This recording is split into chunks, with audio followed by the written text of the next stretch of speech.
Royal Stadium, which is about to debut as a swimming facility. It starts Saturday as more than 700 of America's best try to make the Olympic team. Zach Apple knows exactly what those athletes will go through. A Hoosier great who also is an Olympic gold medalist. Congratulations on a great career, by the way.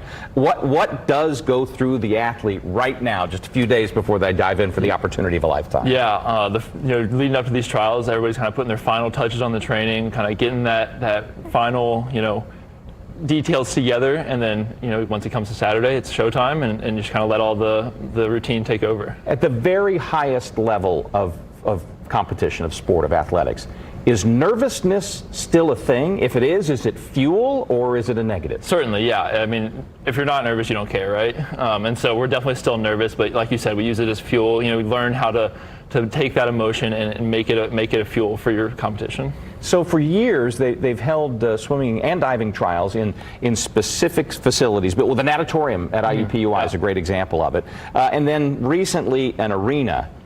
This is a football stadium, though. You got a chance to go inside yet? I did. Last Thursday, I was there helping with some volunteer stuff and got to see the pool, see the setup, and it's amazing. I mean, it is unlike anything I've ever seen in the swimming world, because obviously it's a football stadium. So when you go into a true natatorium, there's lines on the ceiling and things like this. Is it tough at all to compete in a pool like this? Yeah, for me, I was a freestyler, so I was always looking at the bottom. You were looking ahead, yeah. Looking at the bottom of the pool, so that makes it easy. But for the backstrokers, it can be tough sometimes. So a lot of times they'll run lines over the pool so they can keep their whereabouts with them.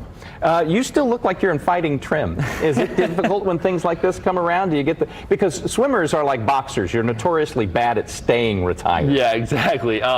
Usually I don't miss it too much, the day-to-day grind, but as all the hype starts to build around events like this, it does get a little bit of a little FOMO of fear of missing out. Competing. Exactly. Yeah. So you were essentially at the end of your career a specialist. I mean, you were the one who made the medleys work.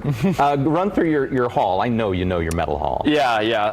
I don't know how many world championships and stuff I have, but two Olympic gold medals, one from the 400 freestyle relay, one from the 400 medley relay where we broke the world record back in Tokyo. It's an individual sport. Those relays, though, are the one opportunity to feel like you are directly contributing to a team. In that way, they're a different kind of fun to watch for the spectator. Do you get that sense that everybody really gets into those? Absolutely. I mean, we all love to be part of the team, right? That's what we all strive to do, and so it is definitely something that I love to do. I love to be part of the team. I love to get with the guys and put our best foot forward together and compete. To your career after your career, you're in the endorsement game now. You're with the folks from Speedo? Exactly, yeah. Speedo is an awesome brand. I was partnered with them as I was an athlete, and now I get to help promote them post-athletically. And they've been just an awesome brand. They put out some of the best suits and some of the best gear.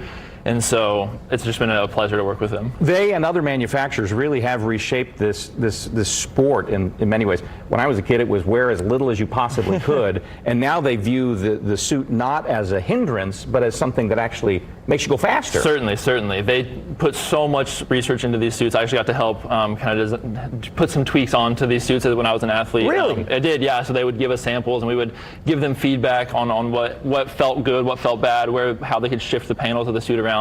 And so they put a ton of research into these suits, and they're the best in the world, and they do help. So what do you do as a spectator now? Do you just sit in the cheap seats and cheer, or do you get to poolside and see some old friends? Yeah, I do get to go poolside a little bit. I will be sitting in the stands for the most of it and just watching and cheering on. It's actually a little more nerve-wracking now because I can't control anything that's happening, right? I'm just sitting in the stands watching, but it's fun still. Zach Apple, thanks for spending some time with us this morning. Good luck watching as a spectator this time, and again, congratulations on a great career in the pool.